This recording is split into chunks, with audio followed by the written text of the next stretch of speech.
Hi, this is Kat of Sweet Cat Magic. I'd just like to continue a little bit on my story of But I Don't Want to Work with Prisoners. So this is But I Don't Want to Work with Prisoners Part 2. And Molly, this is specifically for you because I think you really kind of enjoyed hearing about Donald the prisoner. Anyway, the time that I spent, it was like 2 years, and Donald would write me these long, long letters every week. I would get 2 or 3 of these letters that would be 4, 5, 6 pages long.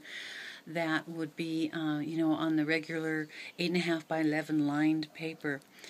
And what he did is he just really shared all of his search. Because when you're in prison and you're just there for a lot of time, you have a lot of time to do a lot of reflection. And so he really did a lot of metaphysical studies, and he read a lot of books. And one of the things that happened when he was in prison, when he was first there, he had been severely beaten, and to the point that he had lost hearing in one of his ears. And so he did receive a small settlement from the state because of that beating, because it happened because of negligence and that. So he did get some money. So he had some money to spend on, if when he wanted to hire me to do legal research. But once I found out what had happened, no. So he would do he would just always order these books and have these books that he was always reading. So that's what we shared a lot of time. Once we weren't talking about legal things, we were talking about metaphysical things. And that was just absolutely phenomenal for me to have this young man's great mind. And at the time I was very active in the United Church of Christ. This is when I had come out of Mormonism and still trying to find my way and not really totally letting people know that I was at a witchy side. Although I was introducing all these different classes at United Church of Christ, like, the power of the myth and all that kind of stuff. So slowly working my way into that. This is Pippa here, who had to be on my lap. So the other interesting thing at the time that was happening is I had an adult child, I'm not identifying them by sex, who had been accepted for the police academy and as a police officer. And at the time that I was working with Donald, the study group was meeting at my house. And so it was always very interesting that when Donald would call, the study group would be there, and my adult child would say, "Oh, that's just my mom working with the prisoner at Halafa, trying to get him out." And at first, the 4 or 5, cadets all were kind of like, "Well, why is your mom doing that?" It was like you're either police or criminal. You can't be for both. But what was interesting is how sometimes I would share what was happening and some of the things that had happened as far as his case, and how sometimes evidence can look like something and then not be something. Like the police report had said that when they arrested him, there was blood in the shower, and where he probably rinsed the blood off from this. He was supposedly charged with having stabbed his neighbor. But when the results came in for the blood test, it proved to be rust. So, how you can easily draw conclusions by just the color of something. So it was a very interesting time to have this dichotomy of working with my adult child and the police cadets all there going over all their evidence, and I'm in the other room talking with Donald, trying to figure out how to get him out of prison. So that was very, very interesting times. And even when the United Church of Christ, during the introductions, when you have any announcements, I started to share about what was happening with this particular person and how system. And so I would always be asked every Sunday, "How's it going with Donald? What's going with Donald?" And even some of the members of the church there would come to the hearings because they also had felt like this man had been totally just lost in the system. Now the hard part was once the Supreme Court came down and said, yes, you had received incompetent counsel, and ordered him to have a new trial. Now you're at 13 years And part of what it was is that he had a cash register receipt, supposedly, he didn't keep it, but he had been at a 7-Eleven at the time that the stabbing had happened. And this stabbing was, here this woman who has a fight with her boyfriend, and a neighbor calls the police because of hearing this ruckus, and the police come to the house. She doesn't call 911. What she does instead is, here she's stabbed, and she calls her boyfriend's mother. Okay, so it was the police that came to the house, noticed that she's been stabbed, and that it could be deadly, and so then they called for an ambulance, and they took her to the ambulance, and they asked her to identify who had stabbed her, and all she could think about was, the guy in the next condo in front of me. Yeah, okay, that's who stabbed, because she wasn't going to say it was her boyfriend. So anyway, so that was one part of it.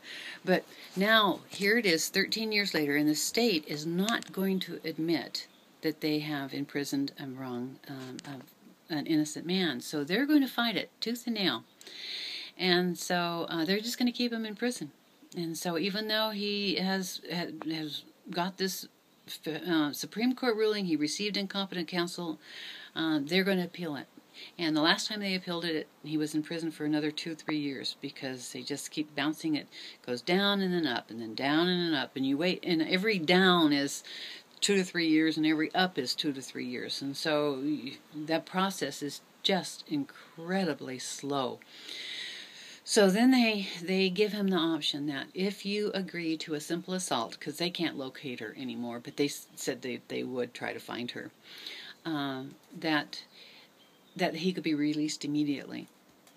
And that was a moral dilemma for him. And he just shared with me how hard it was, how he was going to fight that tooth and nail, that he was innocent. But then the dilemma of, if he got out now, he could have some time with his children, because they really had grown up really without him. His wife, through the process of this, had kind of gone off the deep end and had a nervous breakdown, and that his boys were now being raised by his mother in Pennsylvania.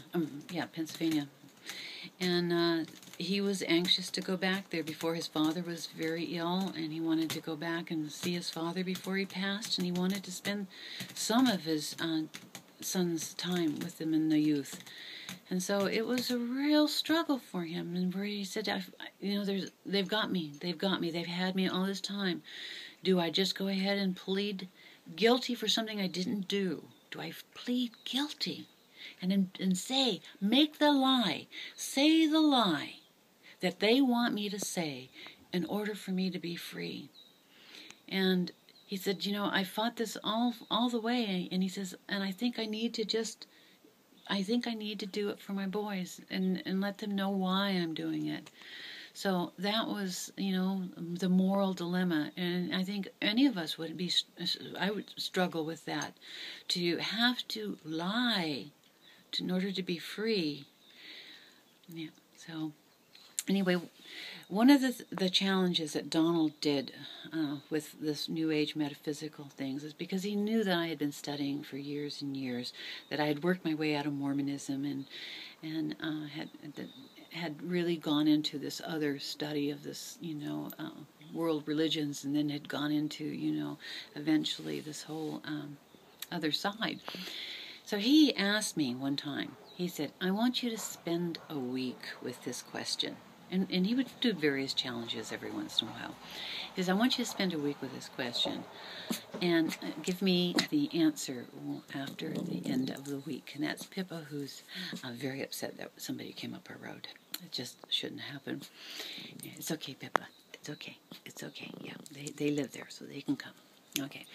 And the question was, of all the things that I have studied and all the things that I have learned in all the years of my metaphysical studies, my search of myths and religion and all that, what was the single most important thing that I had learned?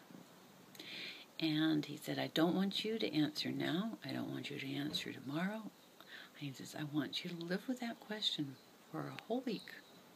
And then after a whole week, then tell me. And I thought that was very interesting because I really lived in the question for the whole week. But right off, I thought, oh, I know what I've learned, Well, the first thing I thought was that, because I still had my Mormon hooks still not totally removed, was that that the greatest lie is to believe that you have the truth. And so I thought that was very profound at the time. And then after a day, I would know that was just so isolated to one little group of Mormons, and people that say that they have the truth. That really wasn't the most profound thing I'd learned. And so then I went, okay, then it's all this. This was before it was all this. Quantum physics, and we're all connected and all that.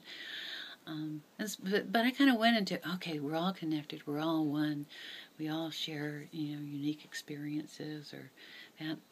And then, no, that didn't do it. So I just went through the whole week going, no, yeah, I got it. And then, oh, no, that's not it either. That's not it either. And so I just want to challenge you with that question. Okay, if you and have been studying and searching all this stuff for years and years and all that, what's the greatest truth that you have learned in that process?